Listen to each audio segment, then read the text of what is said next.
You guys ready for some muties? Because that's what we get with Uncanny X-Men number 17. So I've, been enjoying this book. It's been all right.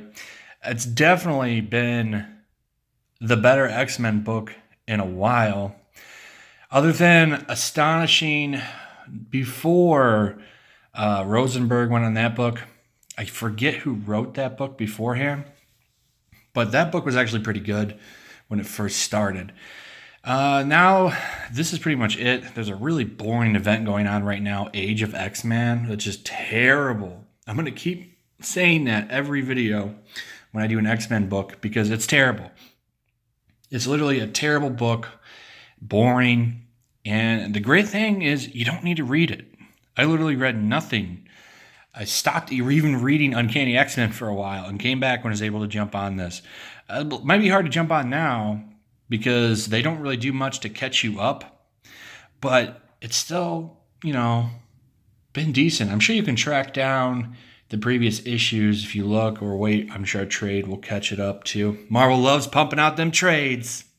And number ones, I'm surprised this has reached 17 and not reverted back to a number one. But in any case, this has been pretty good. I've been enjoying it. It's got its problems here and there, but overall, I like the lineup. So it has Wolfsbane has been killed, and this whole issue is pretty much about them going to her funeral and talking about it, and kind of some conflict between Wolverine and Cyclops, which is always good classic X-Men stuff because they've always got into it. It really is. Wolverine doesn't want to go to her funeral. What he wants to do is go get revenge for the people that killed Wolfsbane. And that's exactly what he does. I don't know who this villain is. It's not Psylocke. Not her. It's somebody like her, though. And he finds them, the people that killed her, and they were hitting on her, found out she was a mutie. And it killed that mutie scum. Killed it. So Wolverine is quite mad about that. And he's about to kill him. And then some of the the mutant registration force or whatever they're called. I think they're called something else now. I don't know what they're called. Those are the RFD or whatever before. I can't remember. It's been so long since I've read a lot of these storylines. The current run of X-Men books is they want to push all of this, X-Men or mutants as a, underprivileged group and stuff, and make that kind of the main focus of the book, because Trump's president. Oh my God. Luckily, though, this has been a pretty decent run, so I'm willing to, go with it because it's been okay. I don't think, as long as, comics are at its current mindset, this book's always going to represent that probably, because they really are just kind of creatively bankrupt for the most part, and they have to have that in here to tell the story. But Wolverine ends up killing everybody in here, and him and Cyclops get into a big fight about it because he didn't go to the funeral and he doesn't approve of him going and murdering everybody.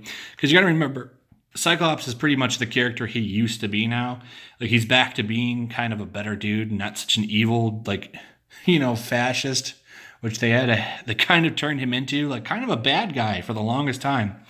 And now he's back to being a good dude again. So there's some good conflict between the two of them, and that's really some good storytelling. So, you get a lot of good storytelling X-Men wise. You get some good classic stuff like fighting between Cyclops and Wolverine. It's actually, at its core, a decent X-Men book. I will say that. It's got good art. The story's been all right. It's been moving kind of slow. I got to say, I like the inclusion of Dark Beast, who's in here. Because Hank McCoy is gone at the moment. I don't want to pull it up because I'll get copyright if I show the whole book. But Hank McCoy, the duplicate from Age of Apocalypse, is in this book, and he's just kind of creepy and weird because he's crazy. So him being on the team has been fun. I've really been liking that. I like this book, man. This has been one of the better X-Men books in a long time. So I think it's worth checking out. I've been liking Uncanny X-Men. It's just, they don't do a good job because they do tell for the trade. They don't do a good job of catching you up. I'm sure there's a trade coming. The next issue, it looks like they're going to go against Emma Frost. There was an interesting thing. as you can see, they're like, because Cyclops has a list of, he has a list of people they want to go after that are threats to mutant kind, the remaining mutants. And Emma Frost is on the list. And what's interesting that I can't wait to find out is he says, who the hell is Emma Frost? Like she's been deleted. So, considering their history together, I'm interested to seeing what comes from that. And what the hell is with the X-Men Slimer? What is that? Can someone tell me why there's a Slimer on the team? I'm kind of curious about that. Anyway, that's pretty much it. Leave a comment. Let me know what you think about this book. What are you thinking about the run? I know a lot of people disagree with me about it, and that's fine. Let me know why. Tell me again. And check out the links in the description, and I'll see you guys on the next one. Peace.